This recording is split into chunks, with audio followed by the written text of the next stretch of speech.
के लेक्चर में हम एक करंट इलेक्ट्रिसिटी का PYQ को डिस्कस करने जा रहे हैं।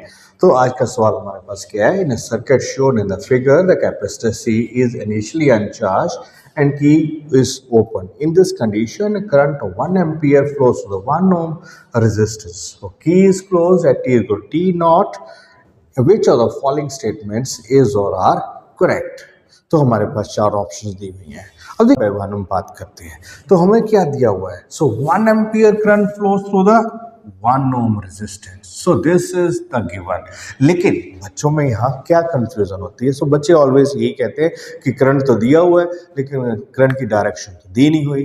तो करंट की डायरेक्शन किस तरफ लें? हम करंट की डायरेक्शन किस तरफ ले सकते हैं? लेट्स से ये पॉइंट हमारे पास A है, ये पॉइंट B है। करंट इस तरफ भी ले सकते हैं और करंट इस तरफ भी ले सकते हैं। तो हमें सबसे पहले यही कंफ्यूजन होता है कि करंट की डायरेक्शन क्या लें, क्योंकि करंट की डायरेक्शन के अकॉर्डिंगली R की वैल्यू चेंज हो जाएगी। तो ये हमारे पास है। लेकिन सबसे पहले बच्चों हमारे दिमाग में क्या आता है? जो बैटरी बड़ी है वो करंट सप्लाई करेगी। तो सबसे पहले दिमाग में तो यही आएगा, जो बड़ी बैटरी है वो करंट सप्लाई करेगी। लेकिन ऐसा होता नहीं है। तो वो करंट तब सप्लाई करेगी अगर R की वैल्यू छोटी है। अगर ये R की वैल्यू जो हम मान सकते हैं, ये जो R है इस बैटरी की एक इंटरनल रेजिस्टेंस है। तो हम एक इंटरनल रेजिस्टेंस अगर बैटरी की ज़्यादा होगी तो करंट सप्लाई नहीं कम करेगी या करंट कंज्यूम कर सकती है। राइट। सो अब देखिए, अगर हम मान लेते हैं कि करंट कि R की वैल्यू बड़ी होगी तो ये करंट कंज्यूम करेगी, तो उस कंडीशन में हमारे पास करंट फ्लो करेगा A से B की तरफ। लेकिन अगर हम ऑप्शंस को ध्यान से देखें, R की वैल्यू हमारे पास कितनी दी हुई है? This is 3 Om. ऑप्शन तो हमारे पास दिए हैं, ऑप्शन के अकॉर्डिंगली R की वैल्यू चेंज हो रही है। तो हमारे पास ऑप्शन 3 ओम है।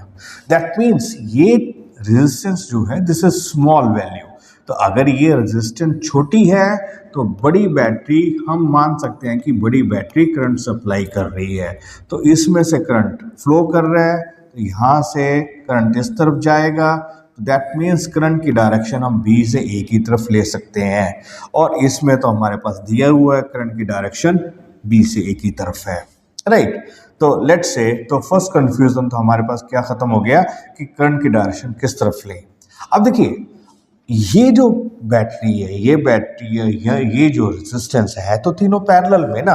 That means in terminal voltage जो आएगी वो तीनों के अक्रॉस सेम आएगी। तो हम वो कैलकुलेट कर लेते हैं। लेट्स से वो हमारे पास क्या आ जाएगा? तो लेट्स से वो हमारे पास आ गया, यहाँ से अगर जाएं तो दैट मीन्स यहाँ माइनस से प्लस की तरफ जा रहे हैं। दैट मीन्स यहाँ जो हमारे पास वोल्टेज आ जाएगी वो हम VAB लिख लेंगे, क्योंकि तीनों वोल्टेज सेम है। Right. That means this will B -15 plus IR आ गया। इस सेकेंड 5 वोल्ट बैटरी क्रॉस कितनी वोल्टेज है? अब हम किस तरफ जा रहे हैं? नेगेटिव से पॉजिटिव की तरफ जा रहे हैं। तो VA की वैल्यू आ जाएगी, दिस इज -5। अब करंट किस तरफ फ्लो कर रहे हैं? B से की तरफ फ्लो कर रहा है। दैट मीन्स इसके क्रॉस जो वोल्टेज आएगी वो हमारे पास -1 आएगा, क्योंकि करंट के ऑपोजिट डायरेक्शन में फ्लो कर रहे हैं, जा रहे हैं। Now this will be -6 volt आ गया। राइट। अब देखिए, इसके क्रॉस में हमारे पास 6 वोल्ट ही आएगा। दैट मीन्स अब करंट की डायरेक्शन किस तरफ है? लेफ्ट से राइट से लेफ्ट की तरफ जा रहे हैं। दैट मीन्स इसके क्रॉस जो वोल्टेज आएगी वो भी हमारे पास VAB equal to that is -6 वही रहेगी। That will be equal to 3 × I1। तो यहाँ से I1 की वैल्यू कितनी आ गई हमारे पास? 2 एम्पियर आ गई। तो अब देखिए हमारे पास क्या आएगा? अब हमारे पास यहाँ करंट कितना फ्लो कर रहा है? यहाँ से करंट फ्लो कर रहा है 2 एम्पियर। यहाँ से करंट कितना फ्लो कर रहा है?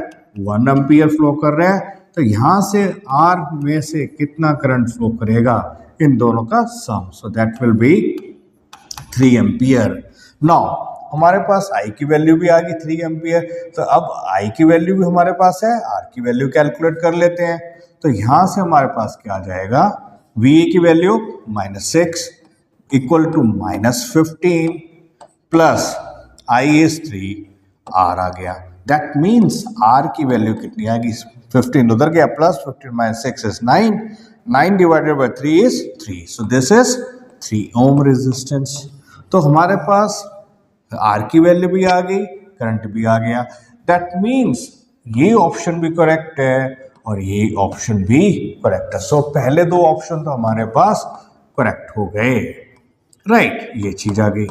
अब सेकंड थिंग क्या है कि जब हमने स्विच क्लोज की है तो ये जो बैटरी का जो सिस्टम बन जाएगा उसकी वजह से ये कैपेसिटर चार्ज होगा। जब कैपेसिटर चार्ज हो रहा है दैट मीन्स उस वक्त हमारे पास सर्किट में करंट होगा।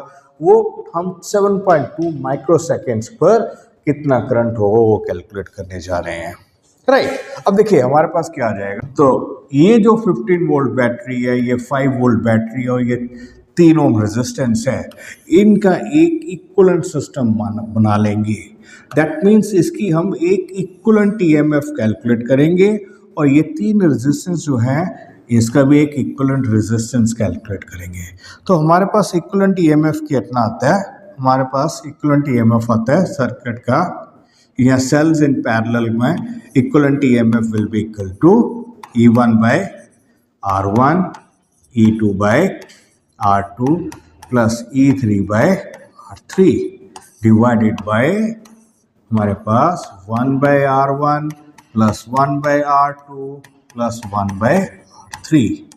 तो हमारे पास क्या आ गया, सो इक्विवेलेंट हमारे पास आ जाएगा, let's say E equivalent equal to, so E1 की वैल्यू 15, रेजिस्टेंस हम कैलकुलेट कर चुके हैं 3 है, ये हमारे पास कितना आ गया 5 है, 5 रेजिस्टेंस कितनी आ गई 1 है। अब इसके क्रॉस तो कोई बैटरी नहीं लगी तो हम मान लेते हैं यहाँ EMF E3 की वैल्यू 0 मान लेते हैं।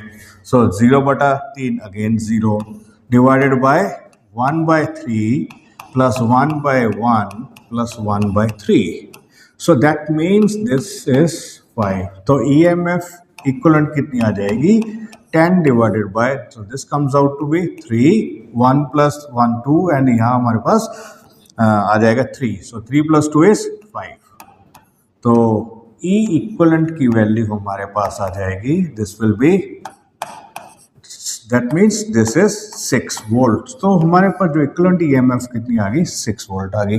अब हमें कैलकुलेट करना है इक्विवेलेंट रेजिस्टेंस, वो यहाँ से देख लेंगे।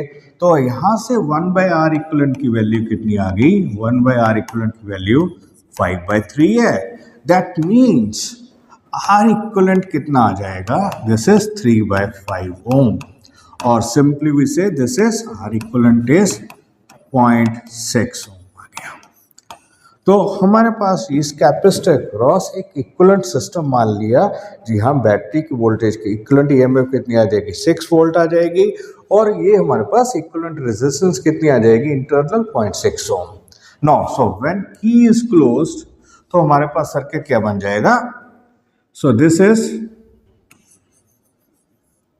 0.6 ओम एंड ये जो बैटरी आ गई दिस इज 6 वोल्ट। तो यहाँ हमारे पास कितनी रेजिस्टेंस थी 3 ओम। नो सर कैपेसिटर हमारे पास ये आ गया, दिस वाज 2 माइक्रोफैरड। नाउ अब देखिए ये बैटरी इस कैपेसिटर को चार्ज करेगी। सो जब तक कैपेसिटर चार्ज हो रहा है तब तक करंट फ्लो करेगा।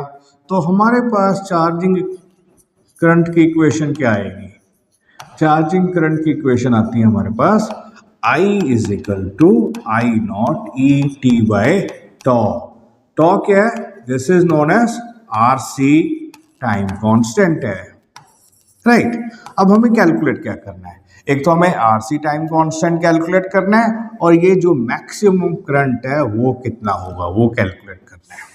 सो मैक्सिमम करंट कब होगा, जब जस्ट स्विच ऑन करेंगे उस वक्त कैपेसिटर एक शॉर्ट सर्किट की तरह बिहेव कर रहा है, तब उस सर्किट में करंट की वैल्यू मैक्सिमम आएगी। दैट मीन्स सबसे पहले लेट्स से हम I0 कैलकुलेट कर लेते हैं। I0 will be equal to E by total resistance. यहाँ टोटल रेजिस्टेंस कितनी है 0.6 and 3, so this will be 3.6 ohm आ गया। सो I0 की वैल्यू हमारे पास 6 थी, let's say we can write like इसको इसी तरह रहने देते हैं। नाउ टाइम कांस्टेंट कितना आएगा? So time constant is product of R and C. Now R कितना था? 3.6, सी की value 2 microfarad, so this is 2 × 10⁻⁻⁶। So tau की वैल्यू हमारे पास कितनी आ गई? This is 7.2 microsecond. So tau की वैल्यू भी हमारे पास आ गई। सो हमारे पास टॉ भी है, मैक्सिमम करंट की वैल्यू भी है, जस्ट सब्स्टिट्यूट करके वैल्यूज हमारे पास आ जाएगा। सो हमारे पास क्या है? टाइम कितना है? t is equal to t0 plus 7.2 microsecond. हम t0 को हम 0 मान लेते हैं, कोई दिक्कत नहीं है। देन करंट हमारे पास आ जाएगा, this is I0 is 6 divided by 3.6 into E minus 7.2 and 7.2 microseconds में ही है, so doesn't matter. So this is I will be equal to 6 divided by, so e raised to -1 की वैल्यू हमें दी हुई है, वो कितनी है? 0.36 है। So that means at t is equal to this much time, current कितना आ गया सर्किट में? This is 0.6 ampere. सो ये हमारे पास जो सी ऑप्शन थी, सो सी ऑप्शन भी करेक्ट है। नाउ अब लास्ट ऑप्शन की तरफ जा रहे हैं, तो लास्ट ऑप्शन में हमारे पास कैपेसिटर पर मैक्सिमम चार्ज कितना है वो कैलकुलेट करना है। सो कैपेसिटर पर मैक्सिमम चार्ज कब होगा? जब करंट फ्लो होना बंद हो जाएगा। तो ये कैपेसिटर एक ओपन सर्किट की तरह बिहेव करता है। In that case we can simply write the maximum charge Q is equal to C into EMF। So C की वैल्यू हमारे पास 12 माइक्रोफेरेड है, सॉरी C की वैल्यू हमारे पास 2 माइक्रोफेरेड है, E की वैल्यू हमारे पास 6 वोल्ट है। सो Q कितना आ जाएगा? This is 12 micro coulomb. So this is the maximum charge on the capacitor. So हमारे पास डी ऑप्शन भी करेक्ट है। सो मिलते हैं नेक्स्ट वीडियो में।